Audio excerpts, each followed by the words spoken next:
नमस्कार, मैं हूं मनोज मानस। हमारे स्पेशल बुलेटिन में आपका स्वागत है और सबसे पहले हम बात करेंगे चार धाम यात्रा का काउंटडाउन। चार धाम यात्रा के शुरू होने में महज कुछ ही दिन अब बचे हैं। उत्तराखंड के तमाम जिलों ने भी अपने अपने जनपद में तैयारियां पूरी कर ली हैं, चाहे देहरादून हो, चमोली हो, मंगलौर हो या टिहरी या फिर नैनीताल या अन्य जिले। सभी जिलों के अधिकारी चार धाम यात्रा को लेकर अपनी कमर कस चुके हैं। वहीं बात करें टिहरी की, तो नई टिहरी में आगामी चार धाम यात्रा को सुरक्षित और सुगम बनाने के लिए पुलिस प्रशासन ने व्यापक तैयारियां पूरी कर ली हैं।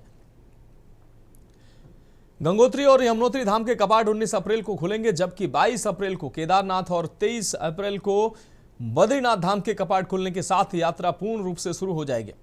भद्रकाली से कंडी, सौड़, सुआ खोली होते हुए गंगोत्री, यमुनोत्री और भद्रकाली से कीर्तिनगर होते हुए बद्रीनाथ, केदारनाथ जाने वाला प्रमुख मार्ग टिहरी जनपद से होकर गुजरता है। एसएसपी टिहरी श्वेता चौबे के अनुसार जिले को 3 सुपर जोन, 11 जोन और 30 सेक्टरों में बांटा गया है। भारी संख्या में पुलिस और पीएससी तैनात की जा रही है। यात्रियों की सुविधा के लिए 11 पर्यटन पुलिस केंद्र और 4 अस्थायी चौकियां बनाई गई हैं। सभी मार्गों पर पुलिस बल की तैनाती और डायवर्जन प्लान लागू किया गया है। प्रशासन ने दावा किया है कि इस बार चारधाम यात्रा को सुरक्षित और सुव्यवस्थित बनाने के लिए पूरी तैयारी कर ली गई है।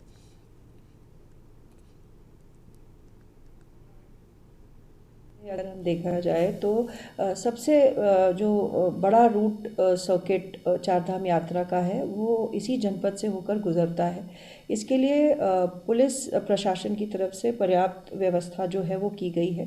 पूरे जनपद में जहाँ जहाँ से हमारा ये जो चारधाम यात्रा मार्ग जाता है उसे 3 सुपर जोन में डिवाइड किया है, जिसमें क्षेत्राधिकारी स्तर के अधिकारियों को रखा गया है। उसके अतिरिक्त 11 जो है वो जोन्स बनाए गए हैं और 30 सेक्टर्स बनाए गए हैं और इन सभी सेक्टर्स में पर्याप्त मात्रा में पुलिस व पीएसी की तैनाती की गई है। हमने इस बार 11 पर्यटन पुलिस केंद्र जो हैं वो स्थापित किए गए हैं।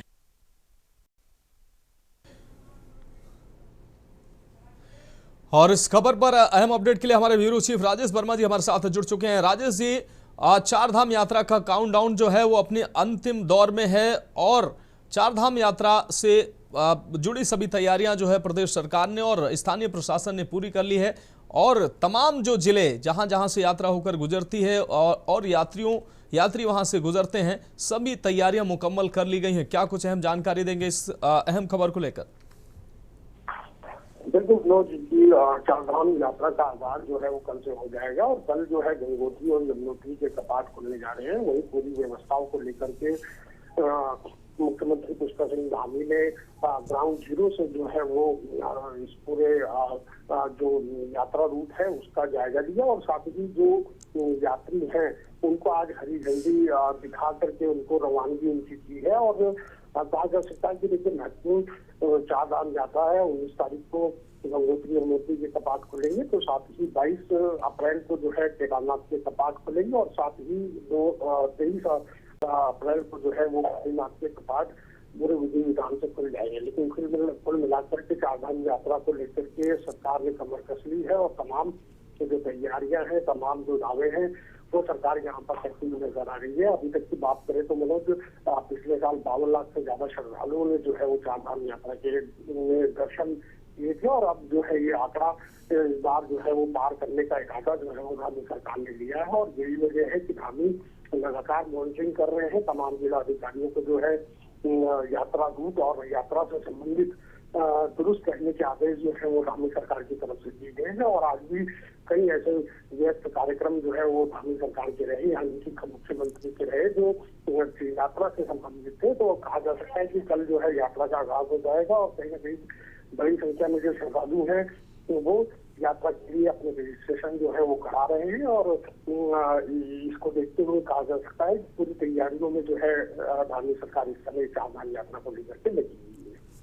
हाँ बिल्कुल राजेश जी, इस तमाम जानकारी के लिए आपका बहुत शुक्रिया। तो सुरक्षा के लिए भी पुख्ता इंतजाम जो है कर लिए गए हैं। पुलिस व्यवस्था जो है वो चाक चौबंद की गई है। यात्रियों को किसी तरह की असुविधा न हो इसके लिए 11 पर्यटन पुलिस केंद्र, 4 रीजनल जो है वो चौकियां बनाई गई हैं। चारधाम यात्रा को लेकर जो पुलिस प्रशासन ने सभी तैयारियां मुकम्मल कर ली हैं।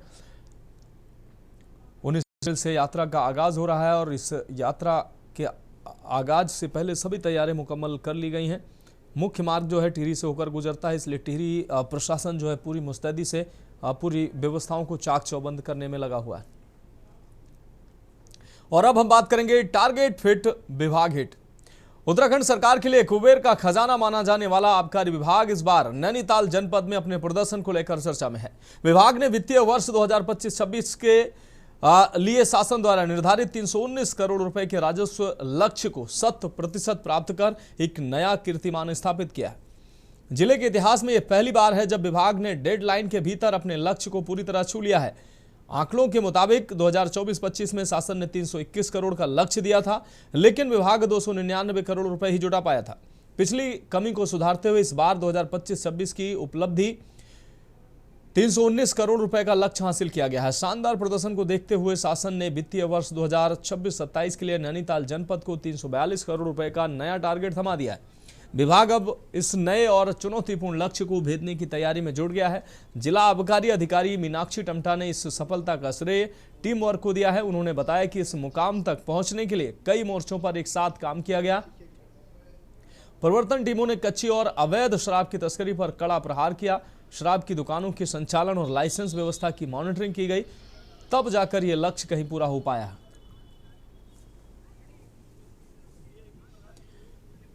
तो नैनीताल आबकारी विभाग ने भी इतिहास रचा है। 2026-27 के लिए हमें जो टारगेट मिला था शासन से 342 करोड़ का था, और जिलाधिकारी महोदय के निर्देशानुसार हम लोगों ने काफ़ी उसमें होमवर्क करके टारगेट अचीव करने के प्रयास किए। और पिछले गत वर्षों से जो टारगेट से हम लोग पीछे रह जा रहे थे, लगभग 19-20 करोड़, तो इस बार हमने 342 का जो टारगेट था वो पूरा अचीव कर लिया है। उसके लिए हमें कुछ हमारी शॉप से रिन्यू हुई, और कुछ जो रिमेनिंग हमारा टारगेट था उसके लिए हमने नई दुकानें खोली हुई हैं। 342 करोड़ निर्धारित किया गया है। नैनीताल आबकारी विभाग ने इतिहास रचा है। पहली बार 319 करोड़ का राजस्व लक्ष्य निर्धारित किया गया है।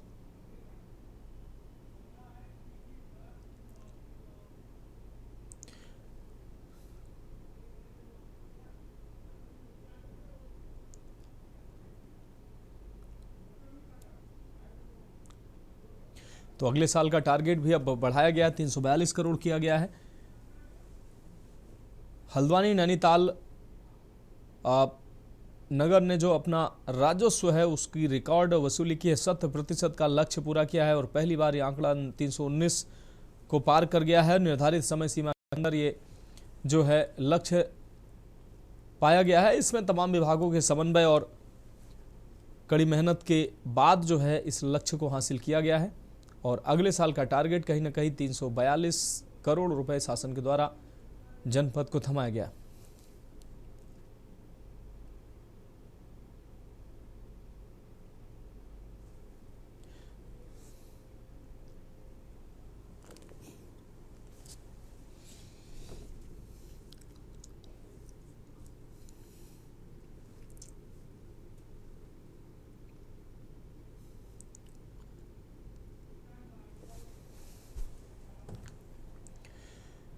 और अब बात करेंगे अधूरा पड़ा निर्माण सड़क की मांग।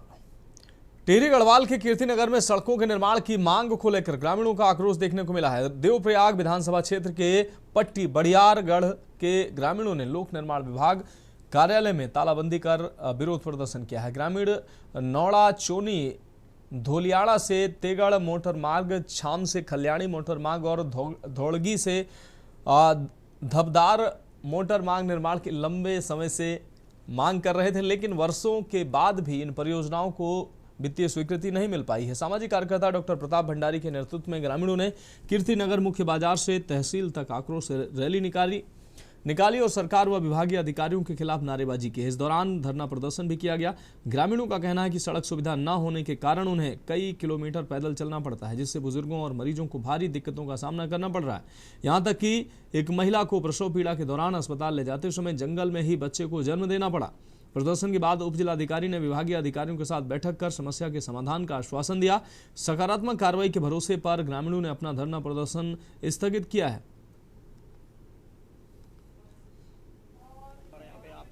अभी देखो होगा आपने काफी ग्रामीण जो है जैसे चुन्नीखाल, तेगड़, नोला, धोरियाना, इन गांवों से लोग आए हैं। और इनकी जो मोटर मार्गों को लेके एक डिमांड है, उसमें संबंधित विभाग को यानी कि पीडब्ल्यूडी को भी मौके पे बुलाया गया है और इनकी बात का सॉल्यूशन निकाला गया है। और इसमें 3 माह का टाइम जो है विभाग के द्वारा दिया गया है। 3 माह में कि सैद्धांत 3 माह के अंदर जो है सैद्धांतिक स्वीकृति अगर इनको मिल जाती है तो इसमें काम स्टार्ट हो जाएगा। इससे जो है कि ग्रामीण संतुष्ट है।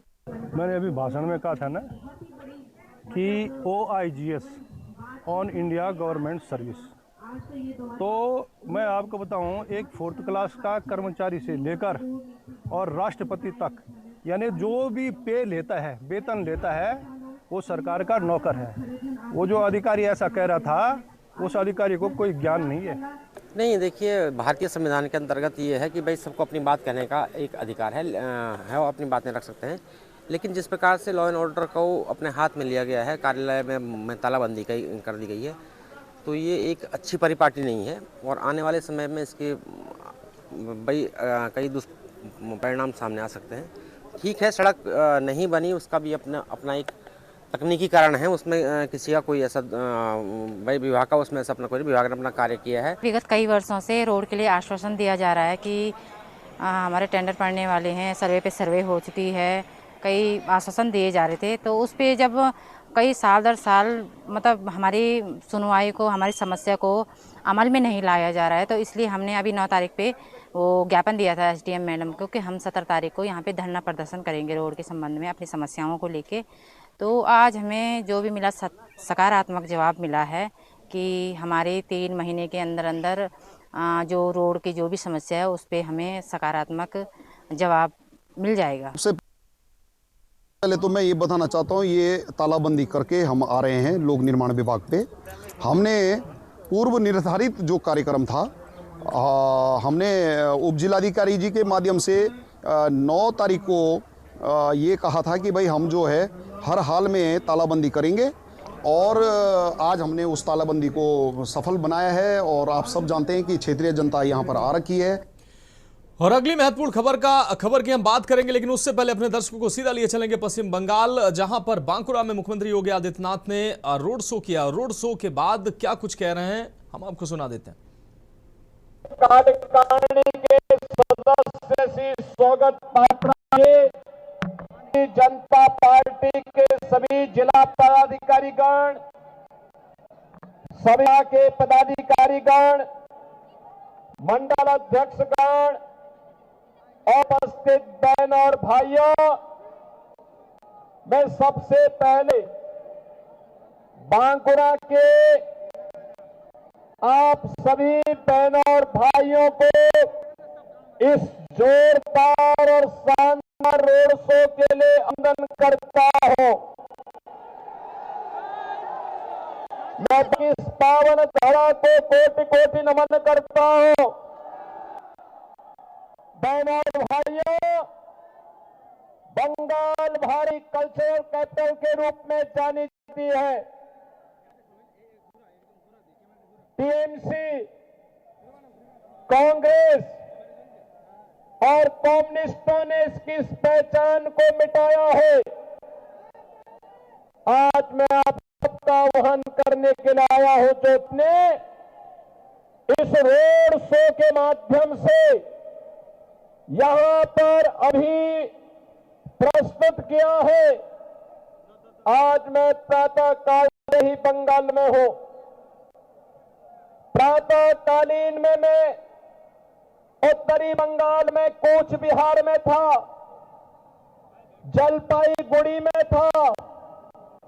यही उत्साह, यही उमंग वहां पर, और यही उत्साह और उमंग को देख करके मैं कह सकता हूं अब 4 मई को टीएमसी राज छटेगा।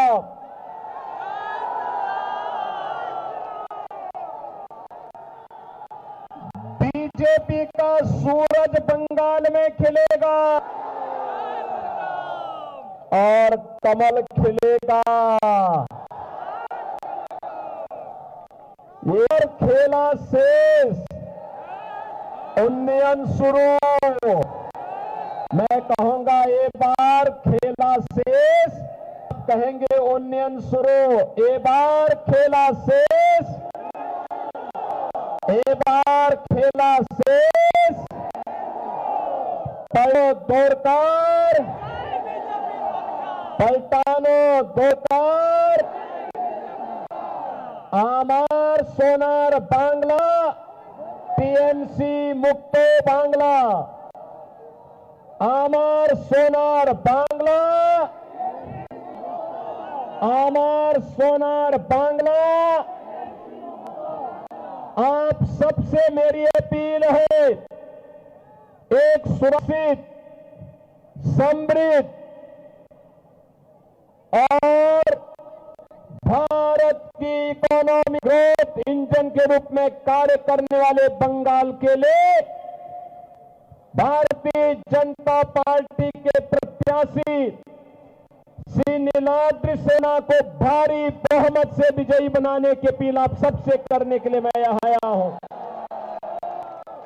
बीजेपी का मतलब सुरक्षा, बीज का मतलब हर व्यक्ति को, नौजवान को रोजगार, अन्नदाता किसान को उसकी उपज का अच्छा, हर बहन और बेटी को सुरक्षा, आपकी विरासत का संरक्षण और विकास के कार्यों में डबल इंजन की स्पीड और उस डबल इंजन सरकार के लिए बीजेपी का आना जरूरी है। और इसके लिए बीजेपी के लिए आप सब अपील करने के लिए मैं आज आपके बीच आया हूं। आपके उत्साहन, आप सबके प्रति मेरी शुभकामनाएं। मेरे साथ बोलेंगे जय श्री राम, जय जय राम।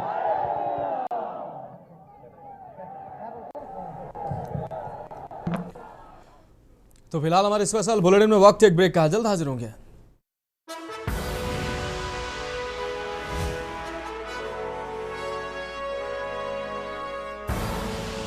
आप देख रहे हैं खबरों का थी। तो ब्रेक के बाद हमारे स्पेशल बुलेटिन में एक बार फिर से आपका स्वागत है। बात कर रहे हैं रेलवे नौकरी ठगी का भंडाफोड़। कानपुर से एक चौंकाने वाला मामला सामने आया है, जहां कानपुर सेंट्रल रेलवे स्टेशन पर फर्जी रेलवे अधिकारी बनकर घूम रहे एक व्यक्ति को गिरफ्तार किया गया है। मिली जानकारी के अनुसार आरोपी शिव गंगा एक्सप्रेस में सफर कर रहा था। इसी दौरान विजिलेंस टीम को उसकी गतिविधियों पर संदेह हुआ और सूचना मिलने के तुरंत बाद कार्रवाई की गई। जांच के दौरान उसके पास से फर्जी आईडी कार्ड, रेलवे पास और नकदी बरामद हुई है। प्रारंभिक पूछताछ में सामने आया है कि आरोपी लोगों को रेलवे में नौकरी दिलाने का झांसा देकर ठगी करता था। वो खुद रेलवे अधिकारी बताकर लोगों से पैसे ऐंठता था। फिलहाल पुलिस ने आरोपी को हिरासत में लेकर मामले की जांच शुरू कर दी है। ये पता लगाने की कोशिश की जा रही है कि इस ठगी के नेटवर्क में और कौन कौन से लोग शामिल हैं, कितने लोगों को इसके द्वारा शिकार बनाया गया है। रेलवे और पुलिस अधिकारियों ने लोगों से अपील की है कि नौकरी के नाम पर किसी भी अनजान व्यक्ति पर भरोसा ना करें और किसी भी संदिग्ध गतिविधि की तुरंत सूचना संबंधित अधिकारियों को दें।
और अब बात करेंगे ड्रग नाइट का पर्दाफाश।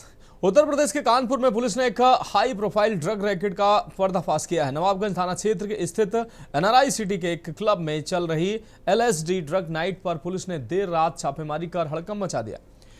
इस पार्टी में शहर के नामी संस्थानों के छात्र छात्राओं सहित भारी संख्या में बाहरी राज्यों के युवा भी शामिल थे। पुलिस की जांच में सामने आया है कि इस ड्रग पार्टी का पूरा नेटवर्क सोशल मीडिया के जरिए फैलाया जा रहा था। इंस्टाग्राम पर इवेंट की जानकारी साझा कर युवाओं को आकर्षित किया गया था। पार्टी में शामिल होने के लिए प्रति व्यक्ति 1000 रुपए की एंट्री फीस रखी गई थी। छापेमारी के दौरान मौके पर लगभग 140 लोग मौजूद मिले। इनमें इंजीनियरिंग कॉलेज और यूनिवर्सिटी के छात्र छात्राएं भी शामिल थे। कानपुर पुलिस के मुताबिक इस पार्टी में इस्तेमाल होने वाली ड्रग्स का कनेक्शन राजस्थान से है। शुरुआती पूछताछ में पता चला है कि LSD ड्रग पुष्कर राजस्थान से मंगवाई जाती थी। पुलिस ने कार्रवाई करते हुए पार्टी के ऑर्गेनाइजर और मुख्य ड्रग डीलर को गिरफ्तार कर लिया है। पार्टी में केवल कानपुर ही नहीं बल्कि दिल्ली, हरियाणा और राजस्थान के युवा भी शामिल होने पहुंचे थे। नवाबगंज पुलिस और आला अधिकारियों की टीम अब क्लब के मालिकों और अन्य संदिग्धों की भूमिका की जांच कर रही है। पुलिस ये भी पता लगाने की कोशिश कर रही है कि क्या शहर के अन्य क्लबों में भी इस तरह की ड्रग नाइट आयोजित की जा रही है। पुलिस ने साफ किया है कि नशे के इस काले कारोबार के खिलाफ अभियान जारी रहेगा और युवाओं को नशे की गर्त में धकेलने वाले किसी भी दोषी को बख्शा नहीं जाएगा।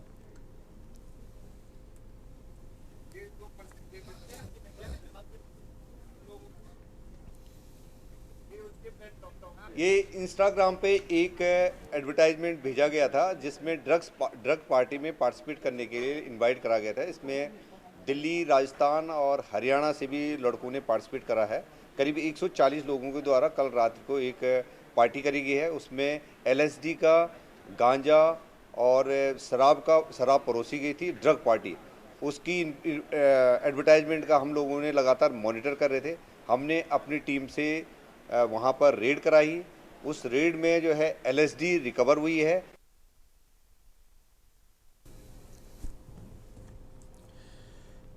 और अब हम बात करेंगे धोखाधड़ी से सावधान। जालंधर के रामा मंडी इलाके में HDFC बैंक के ATM पर धोखाधड़ी का एक हैरान करने वाला मामला सामने आया है। ठगों ने मशीन के साथ छेड़छाड़ कर पीड़ित का कार्ड फंसा लिया और मदद के बहाने पैसे निकाल लिए। मौके पर पहुंचे SHO ने मामले की जांच शुरू कर दी है और CCTV फुटेज खंगाली जा रही है। यह घटना जालंधर के रामा मंडी क्षेत्र की है। पीड़ित महिला और उनके परिजन जब HDFC बैंक के ATM से पैसे निकालने पहुंचे तो उन्होंने मशीन में अपना कार्ड डाला, लेकिन न तो पैसे निकले और न ही कार्ड वापस बाहर आया। मशीन पर एक फर्जी हेल्पलाइन नंबर चिपका हुआ था जिस पर संपर्क करने का झांसा दिया गया। वहां पास में ही खड़े कुछ अज्ञात युवकों ने पीड़ित को भरोसा दिलाया कि यह नंबर बैंक का है और कॉल करने पर बैंक कर्मचारी आकर मशीन ठीक कर देंगे। जब पीड़ित परिवार ने उस नंबर पर कॉल की तो आरोपी उन्हें बातों में उलझाते रहे। इसी दौरान ठगों ने चतुराई से उनका पिन देख लिया और कार्ड का गलत इस्तेमाल कर खाते से 4 बार पैसे निकाल लिए। जब तक पीड़ित को एहसास हुआ कि उनके साथ ठगी हुई तब तक उनके मोबाइल पर पैसे कटने के मैसेज आ चुके थे। उन्होंने तुरंत अपना ATM कार्ड ब्लॉक करवाया, लेकिन तब तक आरोपी मौके से फरार हो चुके थे। पीड़ित के अनुसार आरोपियों में से एक ने लाल रंग की टी-शर्ट पहन रखी थी।